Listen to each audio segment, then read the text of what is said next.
Ya, kita mencoba untuk membahas ulangan harian IPS kelas 7 yang kemarin. Ya, jadi itu IPS kelas 7 yang kemarin. Ini ada soal. Ya, kalian isi namanya siapa, nama lengkap ya. Kalau bisa nama lengkap itu semuanya huruf kapital. Kelas juga sama, huruf kapital. Huruf kapital itu huruf besar semua. Nomor absen.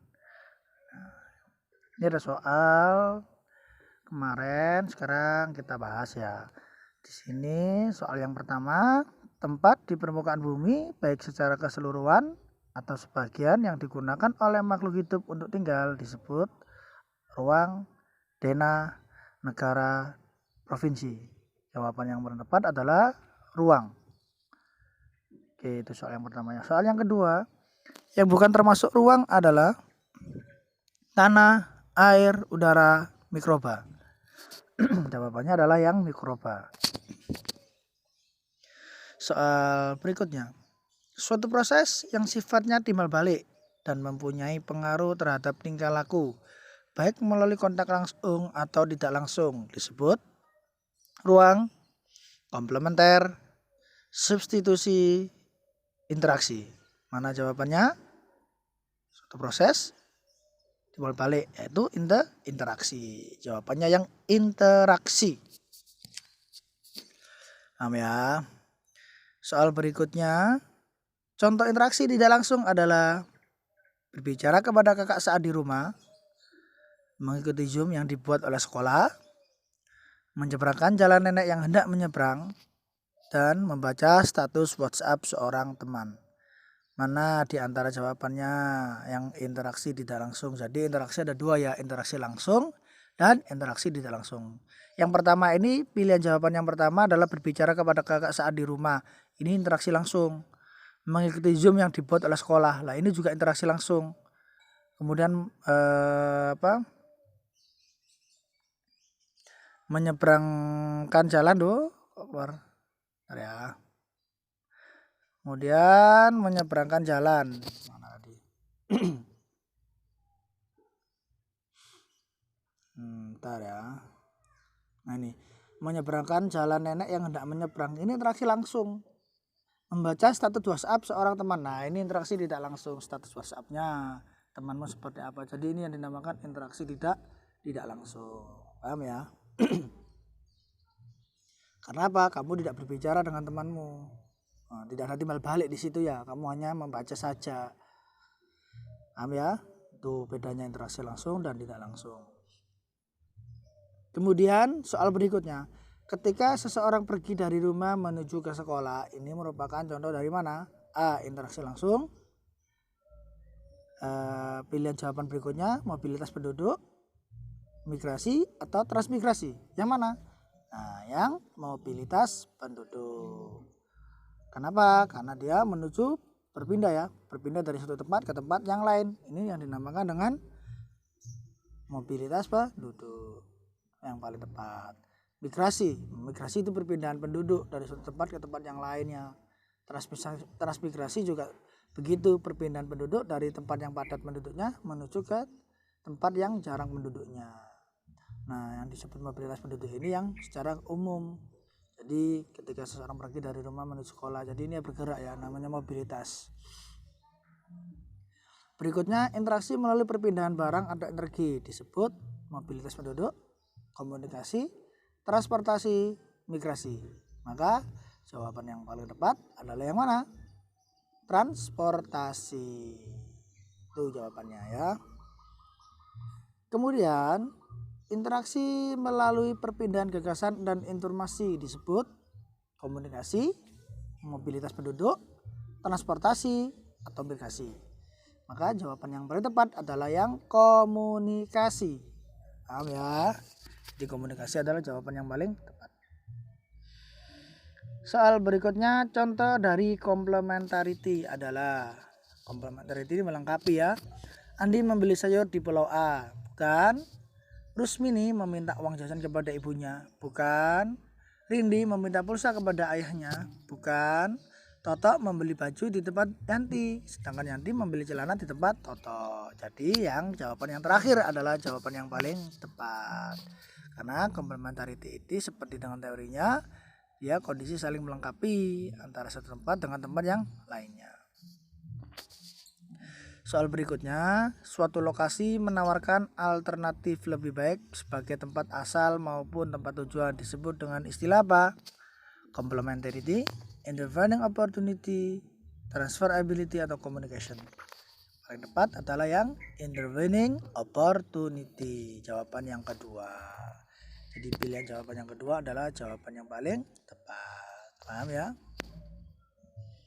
Lokasi suatu tempat dapat dilihat pada aplikasi Play Store, Google Map, Primbon Jawa, atau buku gambar. Nah, lokasi suatu tempat dapat dilihat pada Google Map. Paham?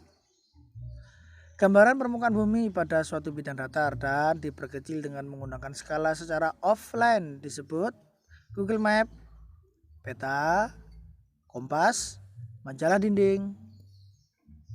Tapi jawaban yang paling tepat adalah apa? Peta secara offline. Kalau secara online disebut dengan Google Map. Bisa ya. Kemudian peta penggunaan lahan di Indonesia. Nah, soal berikutnya, maka isi dari peta tersebut adalah sebaran penggunaan lahan. Ya, inilah jawaban yang paling tepat. Sebaran penggunaan lahan. Industri yang ada ini bukan ya. Kumpulan flora dan fauna juga bukan. Kumpulan data orang terkena COVID-19 juga bukan.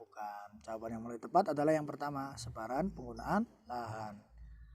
Soal berikutnya, objek yang jaraknya 1 cm di peta berbanding dengan 1 juta cm atau 1 km di lapangan. Jika ditulis menggunakan skala adalah 1:1000, 1:10.000, 1:1 juta, atau 1:10 juta. Jawaban yang paling tepat yang 1:1 juta. Itu artinya objek yang jaraknya 1 cm di peta berbanding dengan 1 juta cm pada keadaan sebenarnya atau di lapangan. Maka jawaban yang paling tepat adalah pilihan jawaban yang ketiga. Posisi barat daya berada pada mana? Yuk, barat daya berada pada mana? Diapit antara barat dan selatan, diapit antara barat dan utara, diapit antara utara dan timur, diapit antara timur dan selatan. Yang mana yang cepat jawabannya? Yang diapit antara barat dan selatan. Ini jawaban yang paling tepat. Kemudian next, tanda khusus pada peta yang mewakili objek yang dipetakan disebut simbol peta, legenda, judul peta, atau orientasi utara. Nah, tanda khusus pada peta yang mewakili objek yang dipetakan disebut legenda. Nah, tanda khusus pada peta ya. Nah, ini ditandai legenda, ada tanda khusus yang mewakili objek dipetakan. Misalkan ada gambar pesawat, berarti menandakan itu adalah bandara udara. Ada jangkar, berarti itu adalah pelabuhan. Nah, di situ yang dimaksud dengan istilah tanda khusus pada peta. Paham ya?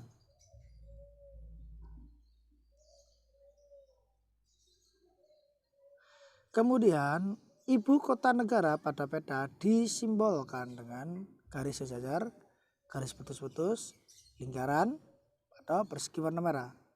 Ya, jawabannya adalah disimbolkan dengan persegi warna merah. Ini adalah yang dinamakan dengan ibu kota negara. Kalian harus paham betul ya. Jadi kalian harus benar-benar paham ini ya, tentang simbol peta, garis peta, sehingga kalau kalian nanti membaca peta itu mudah ya. Caranya bagaimana ya? Sering-sering melihat peta, sering-sering melihat simbolnya. Oh, simbolnya ini dan ini. Ketika kalian nanti berada di tempat lain, misalkan menggunakan peta, itu pun juga harus tahu. Oh, ternyata tempat ini ada pelabuhannya. Oh, ternyata tempat ini ada kereta apinya, gitu ya. Kamu kepingin nanti jalan-jalan, aku pengen lihat jalan-jalan, lihat naik kereta api di Madura misalkan. Ya kamu lihat. Nah, berikutnya adalah warna biru pada peta melambangkan rawa, air laut, dataran tinggi, hutan. Maka warna biru pada peta melambangkan apa? Air laut, ya, paham ya? Kalau rawa-rawa itu hijau kehitaman, dataran tinggi itu ya kurang lebih ada warna kuning ya, kuning itu hutan. Nah, itu warnanya hijau. Itu ya. Oke, next. Tadi jawaban apa tadi? Warna biru pada peta melambangkan air laut. Indonesia termasuk dalam iklim dingin, tropis, subtropis atau iklim sedang. Nah, Indonesia termasuk iklim tropis. Apa sih iklim tropis itu? Nah, iklim tropis itu iklim yang mempunyai 2 musim, yaitu musim hujan dan musim kemarau. Sedangkan kalau musim dingin ya dingin saja musimnya. Ada salju di situ. Kemudian subtropis. Nah, subtropis itu terdiri dari 4 musim. Musim dingin, musim panas, musim gugur dan musim hujan ya di situ. Itu subtropis. Dari subtropis sedang itu yang terdiri dari 3 iklim saja ya. Iklim sedang itu iklim panas, iklim dingin sama iklim hujan. Nah, di situ iklim sedangnya. Kalau dilihat dari kemiringan derajatnya, maka tropis itu terletak antara 0 derajat sampai 23,5 derajat. Lintang utara maupun lintang selatan itu juga sama. Sedangkan kalau subtropis itu di atas 23,5 derajat baru ada subtropis. Paham ya? Sekarang secara geografis Indonesia terletak pada, secara geografis ini berarti Indonesia itu melihat secara pada kenyataan di permukaan bumi. Itu terletak antara mana? 2 benua dan 2 samudra. Kalau garis lintang dan garis bujur, maka Indonesia terletak pada secara astronomis. Kenapa kok secara astronomis? Ya, karena terlihat dari garis lintang dan garis bujur. Kalau posisi kemiringan garis khayal, Indonesia terletak dilihat dari sisi koordinatnya. Titik koordinat tertentu ini juga sama di. Jawaban yang paling tepat adalah Indonesia terletak pada antara 2 benua dan 2 samudra. Benua apa saja itu? Iya, benua Australia dan benua Asia. Samudra apa saja? Samudra Pasifik dan Samudra Hindia. Oke, lanjut. Batas negara Indonesia sebelah timur adalah Singapura, Jepang, Australia atau Papua Nugini. Sebelah timur berarti dia berbatasan dengan Papua Nugini. Kalau Australia sebelah mana? Selatan. Sedangkan sebelah utara Indonesia berbatasan dengan Jepang. Nah, Singapura ini berada di sebelah mana? Sebelah utaranya juga, tapi utaranya agak ke barat. Paham ya? Nah, ini ada spesies endemik. Soal berikutnya nih. Pasti spesies endemik itu spesies yang hanya ditemukan di Indonesia, spesies yang menghuni wilayah iklim subtropis, spesies yang hidup di dua alam, spesies yang banyak dijumpai di hutan Amazon. Yang mana jawaban yang tepat? Nah, yang paling tepat adalah spesies yang hanya ditemukan di Indonesia. Ini adalah hewan endemik. Kalau di buku paketku itu kemarin ada yang namanya ini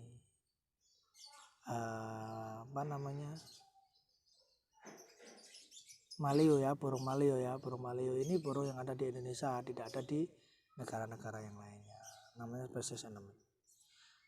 Yuk lanjut soal berikutnya.